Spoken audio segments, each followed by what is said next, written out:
Let's see how this retiree turned his family's TFSA into a $2.9 million portfolio. I got this article from a few subscribers on the Globe and Mail about this retiree's TFSA portfolio of $2.9 million. Initially, I was thinking it was one person's portfolio, but it's actually, I think, 4 separate people's. But it's actually pretty impressive. I'm going to go through the article and see if we can recreate it and maybe see where my portfolio is at for comparison. So this is my first time doing this type of video. I'm probably going to read it to you, maybe some awkward edits here and there. Let's see what we could do. Retiree turned his family's portfolio into $2.9 million. They're 75 years old, living in BC.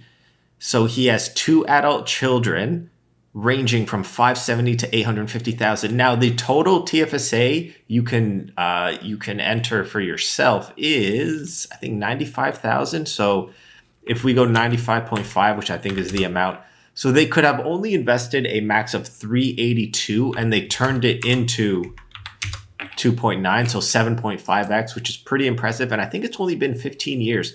Now, here's the thing. When they started 15 years ago, they probably already would have been retired. So I'm not sure if this is replicable. Is that a word for everyone? But let's take a look. It seems that Doug not only knows how to pick his life partners, but stocks. He has grown his tax-free savings account for himself, Jennifer, 2 adult children. Okay. 4 technology stocks, the most. Oh, look at this. 4 tech stocks. Apple is a good pick 15 years ago. Microsoft is a good pick. Amazon, good pick. Now, here's what it is. NVIDIA, if you told me you invested in NVIDIA 15 years ago, I would say that's a bad pick. It wasn't proven then. I knew what it was, but it wasn't as proven as Apple, Amazon, or Microsoft. But let's talk about that a little later. One main reason for investing in Apple was that he and Jennifer likes its products and were picking up vibes that people were becoming fans. I love that. Many people hate on Apple because of its proprietary approach. I noticed that when people dislike a company, it's often because the company is ripping folks off. Often banks get the same treatment. I say that may be a good reason to buy. I kind of like that approach. As for Amazon, it was another case of investing in a company with services that turn people into fans.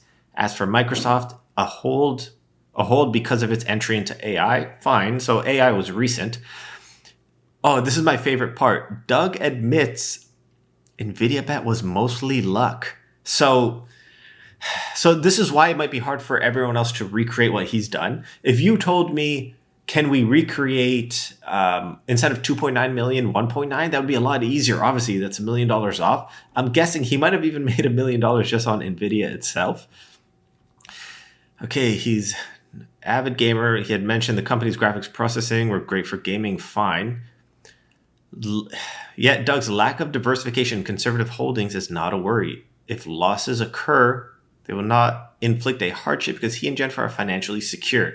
So you know what it is? They have defined benefit pensions, RIFs, non-registered accounts, and a mortgage-free home. So here's the thing.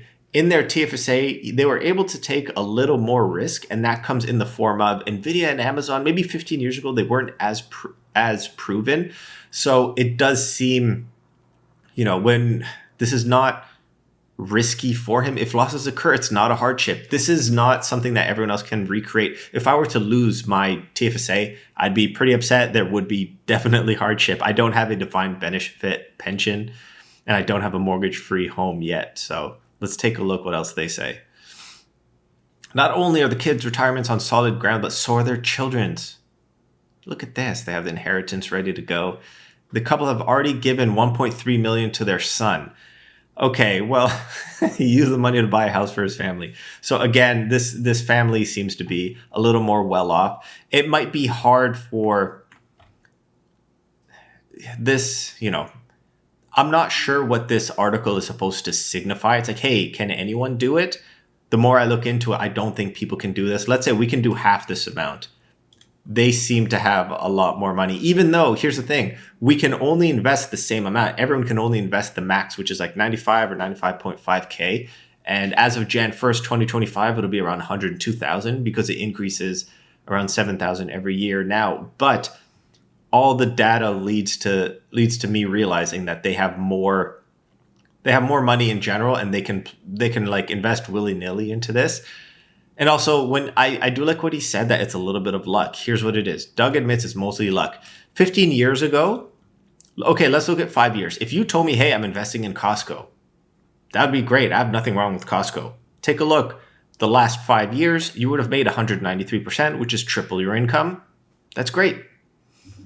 Here's where the luck comes into play. If you told me you're investing in Apple, last 5 years, you would have quadrupled your income. That's great. Let's go Microsoft. Last 5 years, 200%, so you tripled. So it all depends on the weighting of what you've chosen. Now, here's where he says luck. Let's look at the last 5 years of NVIDIA. What do you think the number is? Over the last 5 years, 2,800%. What is that, 29x?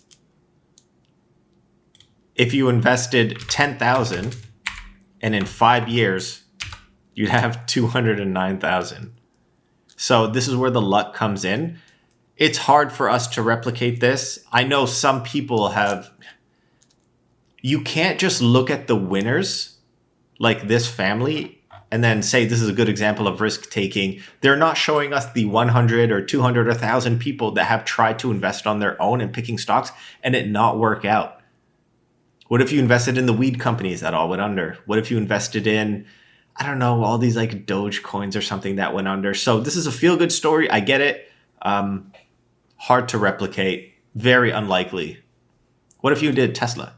5 years, you had made 1,100%. Again, I did Tesla in my TFSA and I did NVIDIA. I didn't go as hard. I didn't hold on for the 2,700%. So it's hard to replicate, but I do like reading these stories. And you know what? I wonder if the TFSA will, if the government will come after them. 20 or 30 years ago, we used to have something called income trusts, which were tax-free. And then the conservative government decided to tax them, which people lost a lot of money.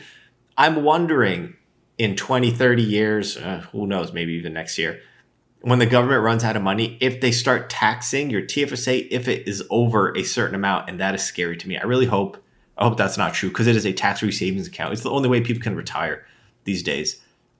So let's say they have 2.9 million divided by 4. So if we have 725,000 and these people did really well, for comparison, I think I have done really well on my TFSA as well. And I stopped showing it just because of, we could talk about that.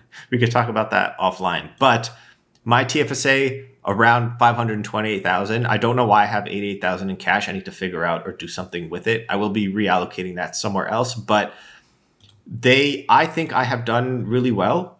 And they have done, divided by 528. Whoops. They've done around 37% more, which is pretty impressive. So I think that's it. Let me know if you want me to do more of these videos, just breaking down certain articles. Instead of doing a teaching video, this is more of a reaction video and me just talking off the top. Hopefully it does pretty well. I'm probably going to do TikTok reacts as well, just TikTok finance advice and even stories on Reddit. So people asking advice on Reddit and me just answering it here instead of directly to them. Thanks for watching. Let me know if you have any questions. I know I was gone for a month. I was in Japan, so I didn't post any videos, but I'm back now and tune into the next one.